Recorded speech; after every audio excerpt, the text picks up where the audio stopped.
ओम साईराम। अध्याय 5। श्री साई पुन्हा प्रकटी भवन। श्री साईंचे शिर्डीत पुन्हा प्रगट होणे। श्री गणेशाला नमस्कार असो, श्री सरस्वती देवीला नमस्कार असो, श्री गुरु महाराजांना नमस्कार असो, श्री कुलदेवतेला नमस्कार असो, श्री सीता व श्री रामचंद्र यांना माझा नमस्कार असो, श्री सद्गुरु साईनाथांना नमस्कार असो।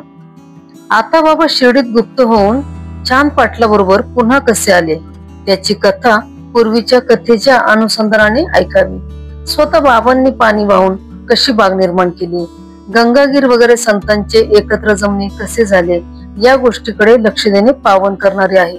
पुढे काही काळपर्यंत बाबा जे गुप्त झाले होते ते हे रत्न शिर्डीत आलेल्या मुसलमानांच्या वराडात आढळले। ते आधी देवीदास शिर्डीत येऊन राहिले होते, पुढे जानकीदास नावाचे गोसावी शिर्डीत राहायला आले होते। तो प्रकार कसा घडला ते आता तपशीलवार सांगतो, श्रोत्यांनी लक्ष देऊन आदरपूर्वक ऐकावे। औरंगाबाद जिल्ह्यातील धूपखेड गावातील भाग्यवान मुसलमान ज्याचे नाव चांद पाटील होते, तो औरंगाबादेचा प्रवास करीत असताना त्याची गोडी हरवली आणि 2 महिने तिचा तपास लागला नाही। आता ती कशाची सापडते म्हणून पाटील पूर्ण निराश झाले। गोडीसाठी खूप हळहळले आणि खोगीर पाठीवर मारून आल्या वाट्याने परत फिरले। औरंगाबाद मागे टाकले, 4.5 कोस पुढे आले। मार्गात आंब्याचे झाड लागले व त्या खाली हे रत्न दिसले। त्याच्या डोक्यावर टोपी, अंगात कफनी व बगलेत सटका होता। त्याने तंबाखू चुरून चिलीम तयार केली। तोच त्या ठिकाणी आश्चर्याची गोष्ट घडली। चांद पाटील रस्त्याने जात असताना त्याने त्या फकीराला हाका मारताना ऐकले। फकीर म्हणाला, ये रे, जरा सावलीत बैस आणि चिलीम पिऊन मग पुढे जा। फकीराने आणखी विचारले, हे खोगीर कशासाठी? तर पाटलाने सांगितले की घोडे हरवले। तेव्हा फकीर म्हणाला, जा त्या नाल्यात शोध। त्याप्रमाणे शोधताच घोडे लगेच सापडले। चांद पाटील आश्चर्यचकित झाले आणि मनात म्हणू लागला, अवलिया भेटला, याच्या करणीला पार नाही, याला माणूस कसे म्हणावे। पुढे तो पाटील घोडे घेऊन परतला आणि पूर्वीच्या जागी आला। फकीराने त्याला जवळ बसविले, आपल्या हाताने चिमटा उचलला, तिथेच मातीत खुपसला, आतून जळजळता निखारा काढला आणि हातातील चिलमीवर ठेवला। मग छापी भिजवण्यासाठी म्हणजे चिलमीला गुंडाळलेले फडके भिजवण्यासाठी सटका उचलून घेतला। जवळपास पाणी नाही म्हणून जमिनीवर तो आपटला, तर लगेच पाणी निघायला लागले। छापी भिजून पिळली आणि चिलमीच्या भोवती गुंडाळली, स्वतः चिलीम प्याला आणि पाटलालाही पाजले। हा चमत्कार पाहून पाटलाची मतीच भंग झाली। त्याने फकीराला आपल्या घरी येऊन ते पावन करण्यास आग्रह केला आणि स्वेच्छेने देह धारण करणाऱ्या त्या बाबांनीही त्या पाटलावर अनुग्रह केला। ते दुसऱ्या दिवशी गावात गेले, पाटलाच्या घरी उतरले, काही काळ तेथेच राहिले आणि मग ते परत शिर्डीला आले। चांद पाटील हा धूपखेड्याचा ग्रामाधिकारी होता। त्याच्या बायकोच्या भाच्यासाठी नवरी मिळून शिर्डीत विवाह संबंध जुळला। चांदबाईच्या कुटुंबाचा भाचा लग्नायोग्य झाला होता। त्याला शिर्डीच्या वधूचा शरीर संबंधाचा सुयोग घडला। वराड बरोबर गाड्या घोडी घेऊन शिर्डीस यायला निघाले आणि बाबा देखील त्या चांदबाईच्या ओढीने त्या वराडात सामील झाले। लग्न झाले, वराड परतले, बाबा एकटेच मागे राहिले आणि राहिले ते राहूनच गेले आणि शिर्डीचे भाग्य उदयास आले। साईबाबा हे अविनाशी व पुरातन आहेत। ते हिंदूही नाहीत व मुसलमानही नाहीत, ते जात पात कुळ गोत याशिवायचे आहेत व आत्मज्ञान हेच त्यांचे स्वरूप आहे। लोक जे साई साई म्हणतात ते काय त्यांचे ठेवलेले नाव होते? या साई म्हणून बहुमानाने त्यांना हाक मारली गेली तेच हे नाव होय। आरंभी वराडाबरोबर खंडोबाच्या देवळापाशी महासापतीच्या अंगणात बाबा उतरल्या दिवशी हे नाव त्यांना पडले। सुरुवातीला हे भक्ताचे अंगण होते, पुढे ते अमीनभाईचे झाले। लग्नाचे जे वराड आले ते येथेच वडाच्या झाडाखाली उतरले। खंडोबाच्या पटांगणात सर्व गाड्या सुटल्या आणि बाबा देखील तेथे सर्वांबरोबर उतरले। हे बालपके गाडीतून खाली उतरलेले प्रथम भक्ताच्या दृष्टीस पडले, तेव्हा ते या साई म्हणून त्यांना सामोरे गेले आणि तेथून हे नाव पडले। पुढे मग तेव्हापासून लोक साई साई असे म्हणून हाक मारू लागले आणि तेच नाव रूढ झाले। नंतर बाबा तेथे चिलीम प्याले, मशिदीत राहायला गेले, देवीदासांच्या सहवासात रमले आणि शिर्डीत सुखावले। बाबांची बैठक कधी चावडी तर कधी देवीदासांच्या संगतीत तर कधी मारुतीच्या देवळात असे आणि लहर येईल तर तेथे ते रमून राहत असत. देवीदास हे शिर्डी गावात बाबांच्या आधीच आलेले होते. पुढे जानकीदास नावाचे महानुभावी गोसावी शिर्डीत आले. त्या जानकीदासांबरोबर साई महाराज बोलत बसत असत. उभयंताचे एकमेकावर खूप प्रेम होते आणि त्यांची बैठक नित्यनेमाची असायची. त्यांचा असा समागम सगळ्यांनाच अत्यंत सुखदायक झाला होता. तसेच गंगागीर नावाचे पुनतांब्याचे गृहस्थाश्रमी थोर वैष्णव यांचे वरच्यावर शिर्डीत येणे होत असे. सुरुवातीला दोन्ही हातात मातीच्या घागरी घेऊन विहिरीवरून साईबाबांना पाणी वाहताना पाहून या गंगागीरांना मोठे आश्चर्य वाटले. परंतु पुढे साईबाबांशी अशी समोरासमोर भेट होताच ते अगदी स्पष्टपणे म्हणाले, धन्य शिर्डीचे भाग्य की असले श्रेष्ठ रत्न तिने मिळवले. आज हा खांद्यावर पाणी वाहतो, परंतु ही मूर्ती सामान्य नाही. या भूमीचे काही पुण्य होते म्हणूनच ही मूर्ती येथे येऊन पोचली. तसेच आनंदनाथ नावाने विख्यात असलेल्या एका संताचेही हे अद्भुत कर्तव्य करतील असे भाकीत होते. या महाप्रसिद्ध आनंदनाथांचा येवले गावी मठ होता. ते काही शिर्डीकरांबरोबर एकदा शिर्डीस आले. अक्कलकोट महापुरुष यांचे आनंदनाथ शिष्य होते. साईबाबांना समक्ष पाहून ते म्हणाले, अहो हा प्रत्यक्ष हिरा आहे, हिरा. आज जरी हा उकिंड्यावर पडला आहे तरी हा हिरा आहे, गारगोटी नव्हे. आनंदनाथाचे हे उद्गार निघाले तेव्हा बाबांचे कोरवय होते. आनंदनाथ आणखी म्हणाले, माझे हे बोल ध्यानात ठेवा, पुढे तुम्हाला आठवण येईल. असे पुढचे भविष्य सांगून मग आनंदनाथ येवल्यास परत गेले. हे साई तरुण वयात डोक्याचे केस संबंध राखीत असत. डोके कधीच मुंडवीत नसत आणि एखाद्या पहिलवानासारखा पेहराव करीत असत. बाबा जेव्हा रात्याला जात तेव्हा झेंडू, जाई, जुई वगैरेंची रोपे आणीत आणि आपल्या हातांनी उजाड जागेत लावीत आणि नियमितपणे पाणीही घालीत असत. त्यांचे भक्त वामन तात्या त्यासाठी मातीचे कच्चे 2 घडे दररोज पुरवीत आणि बाबा आपल्या हातांनी पाणी शिंपित असत. विहिरीवरील कुंडीमधून पाणी खांद्यावर वाहून आणीत आणि संध्याकाळ होताच ते निंबाच्या झाडाखाली नेऊन ठेवीत असत. तेथे ठेवण्याचा अवकाश की ते घडे जागच्या जागीच फुटून जात आणि वामन तात्या दुसऱ्या दिवशी प्रातःकाळी बाबांना नवे घडे आणून देत असत. खरे म्हणजे भाजलेला घडा टिकाऊ व चांगला, परंतु बाबांना कच्चा कोरा कुंभाराच्या भट्टीत घालण्याच्या श्रमाशिवायचा घडा लागे. घड्याचा विक्रा म्हणजे विकण्याची क्रिया, म्हणजे घड्याची विकण्याची क्रिया ते आधीच घडून आणीत. 3 वर्ष हाच उद्योग करून बाबांनी उघड्या जागेत बगीचा उठवला आणि त्याच जागी आज सुयोग येऊन वाड्याचा उपभोग लोक घेत आहेत. येथेच निंब वृक्षाखाली एका भाई नावाच्या भक्ताने पूजा करण्याची इच्छा असणाऱ्या साधकांकरिता अक्कलकोटच्या स्वामींच्या पादुका स्थापल्या.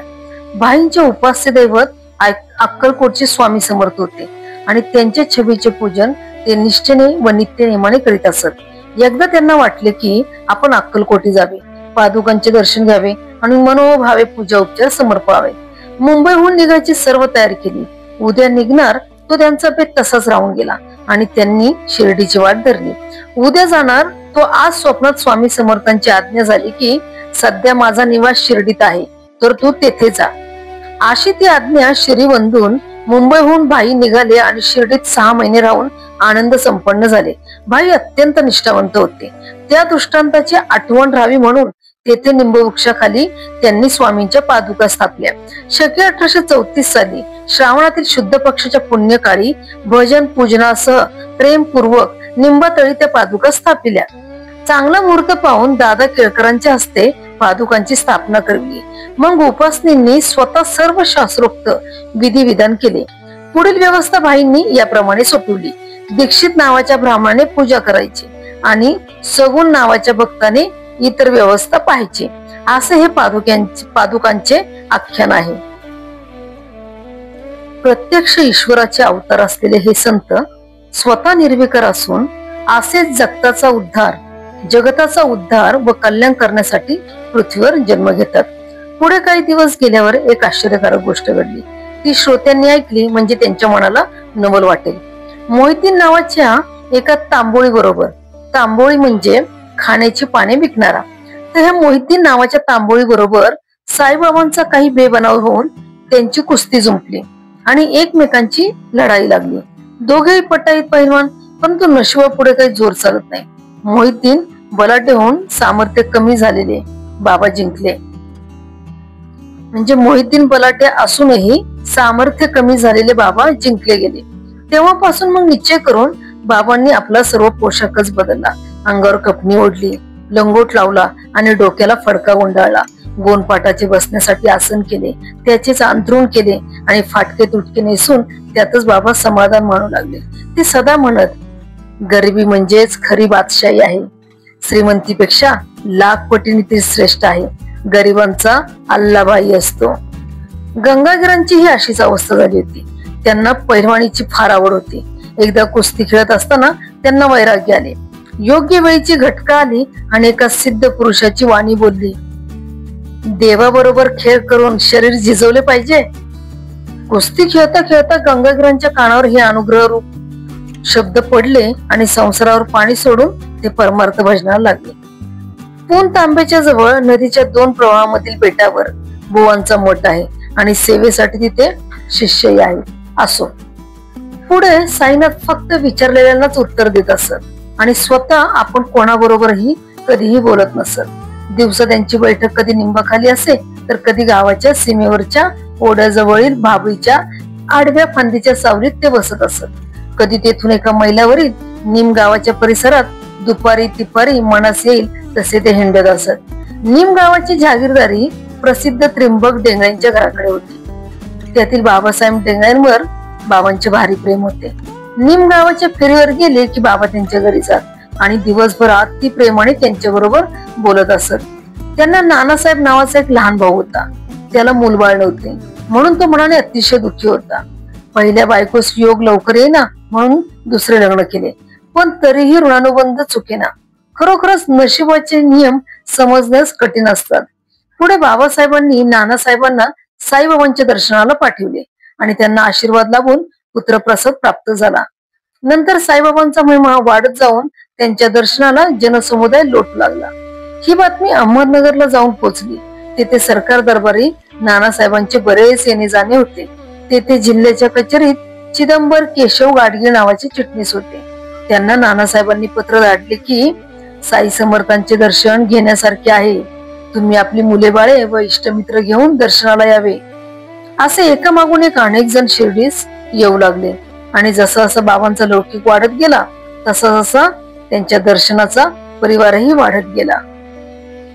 साईबाबांना जरी कोणाची सोबत लागत नव्हती तरी दिवसा ते भक्त मंडळींनी वेढलेले असत आणि सूर्यास्त झाल्यावर शिर्डी गावातील पडक्या मशिदीत ते निजत असत.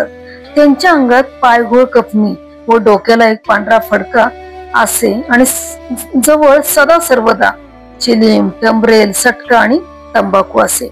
ते धुवून स्वच्छ केलेले पांढरे वस्त्र डाव्या कानामागे जटाजुटे प्रमाणे गुंडाळीत असत. असे त्यांच्या कपड्यांनी शरीर झाकणे असे. 8-8 दिवस त्यांची आंघोळ नसे, पायात जोडा किंवा चप्पल नसे आणि तरटाचे आसन असे. पोत्याच्या एका तुकड्यावरच त्यांची नित्य बैठक असे.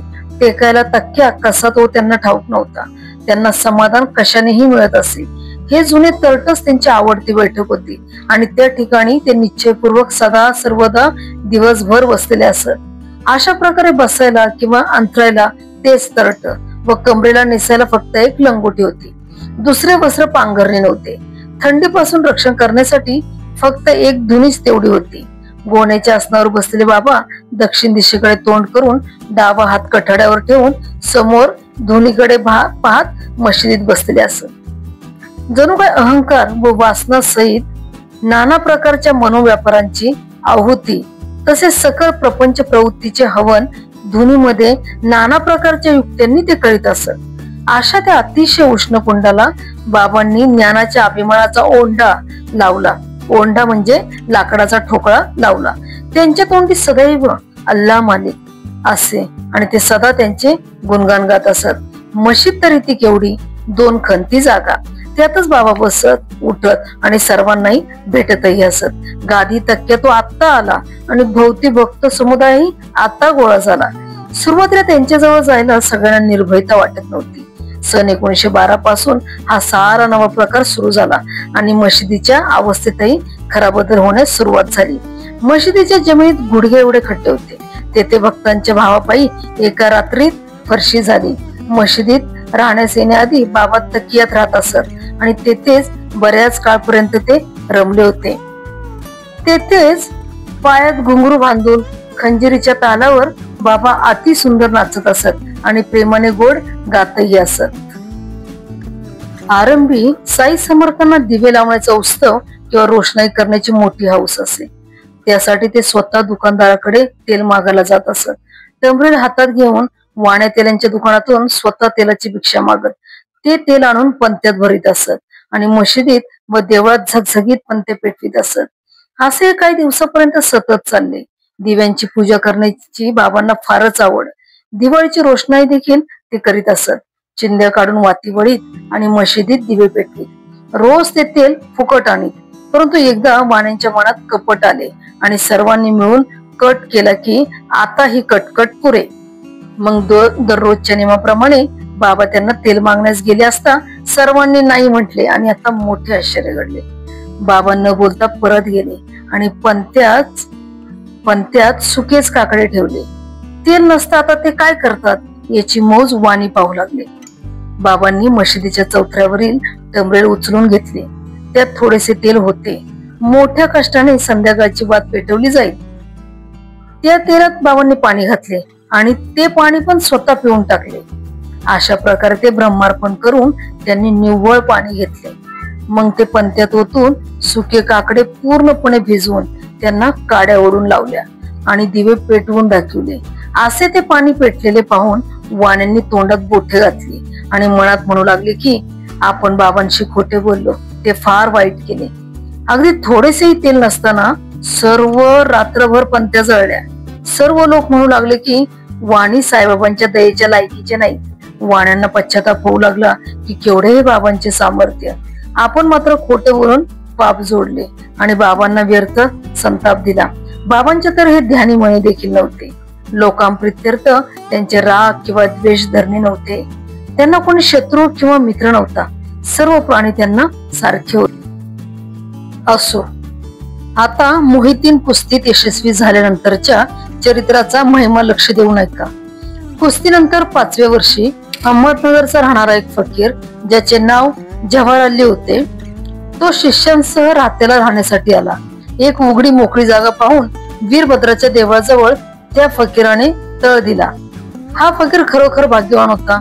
जर तो तसा नसता तर सर्वत्र प्रसिद्धी पावलेला साई सारखा मौजेचा शिष्य त्याला कसा लाभला असता.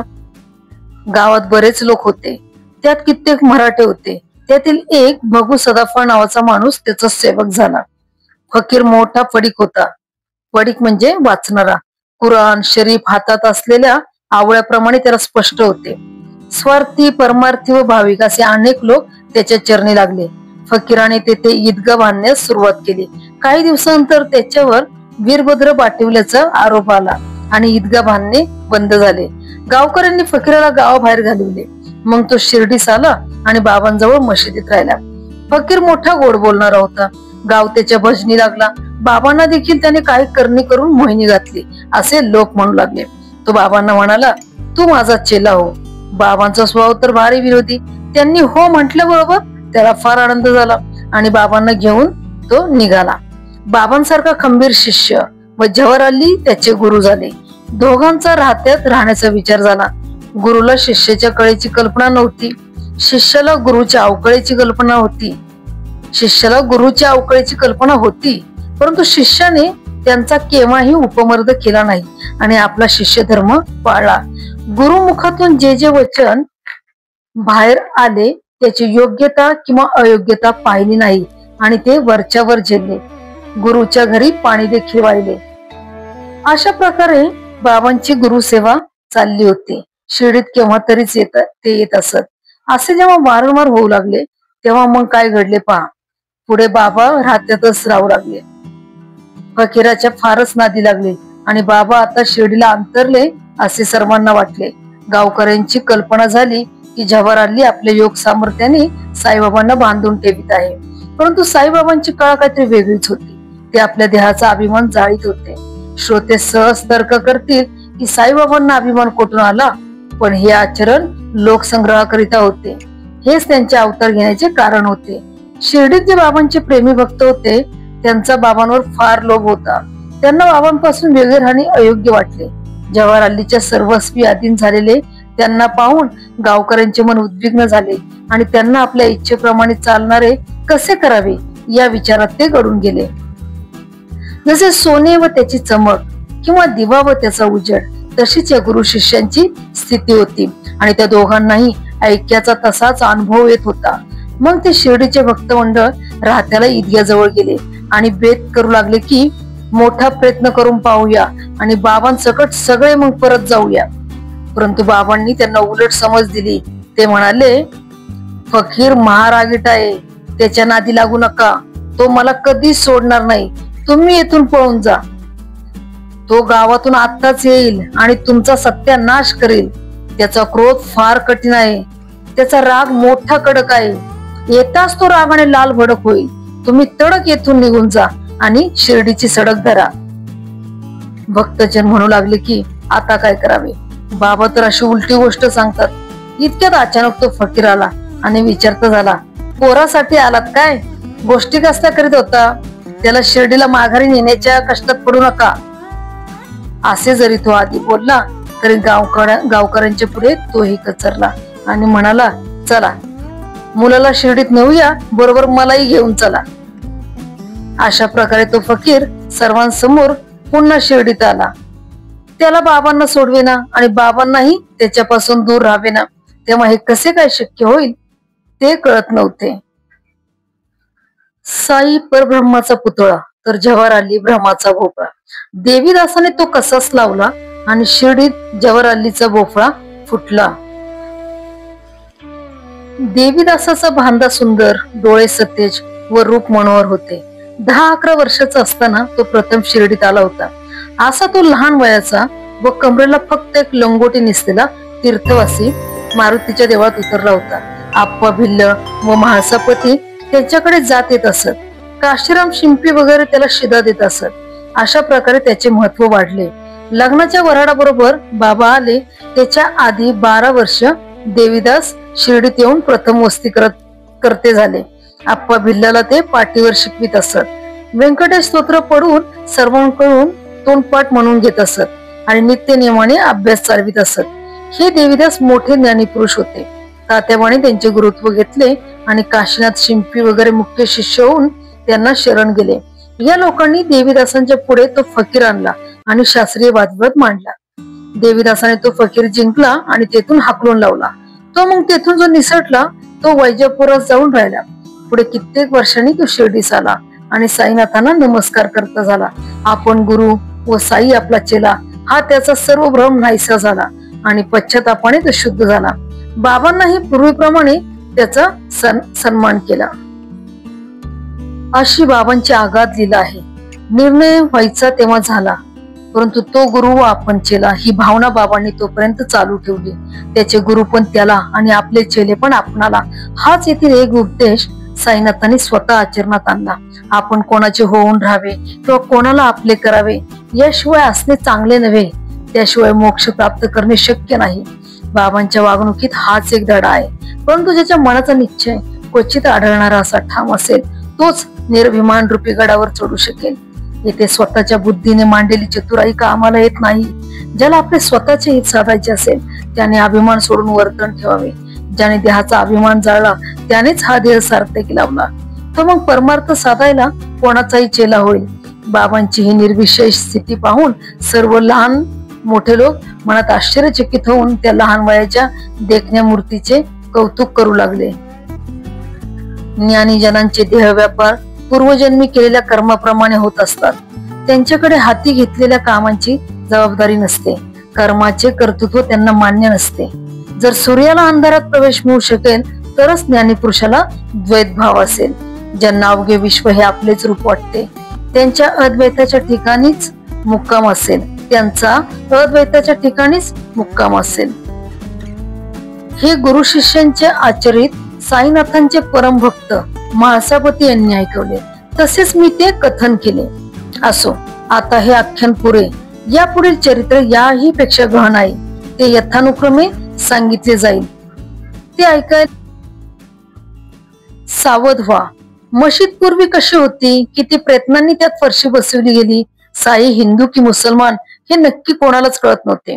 धोती पोती खंडयोग साई करीत आणि भक्तांचे भोग ते स्वतः भोगत. आता धोती पोती म्हणजे हठ योगाच्या साधनापैकी पोटातील आतडी शुद्ध करण्याचे प्रकार, त्याला धोती पोती म्हणतात. खंडयोग म्हणजे हठ योगातील साधनापैकी शरीराचे तुकडे तुकडे करून पुन्हा ते जोडण्याचा प्रकार, याला खंडयोग म्हणत. तर हे सगळे साई करीत आणि भक्तांचे भोग ते स्वतः भोगत. या सर्वांचे निवेदन काहीही न्यून न ठेवता चांगल्या प्रकारे पुढे होईल. हेमाड साईबाबांना शरण जात आहे. हे कथेचे वर्णन म्हणजे त्यांचा चरण प्रसादच आहे. या पुण्य पावन कथेच्या श्रवणाने संकटे दूर होतील, सर्वांचे कल्याण असो. अशा प्रकारे संत व सज्जन यांनी प्रेरणा केलेल्या भक्त हेमाडपंत यांनी रचलेल्या श्री साई समर्थ यांच्या सत्यचरित्राचा श्री साई पुन्हा प्रकटीभवन नावाचा 5वा अध्याय समाप्त झाला आहे. ही आपली छोटीशी साई सेवा आपण श्री सद्गुरु साईनाथांना अर्पण करूयात. सर्वत्र मंगल असो. ओम साईराम.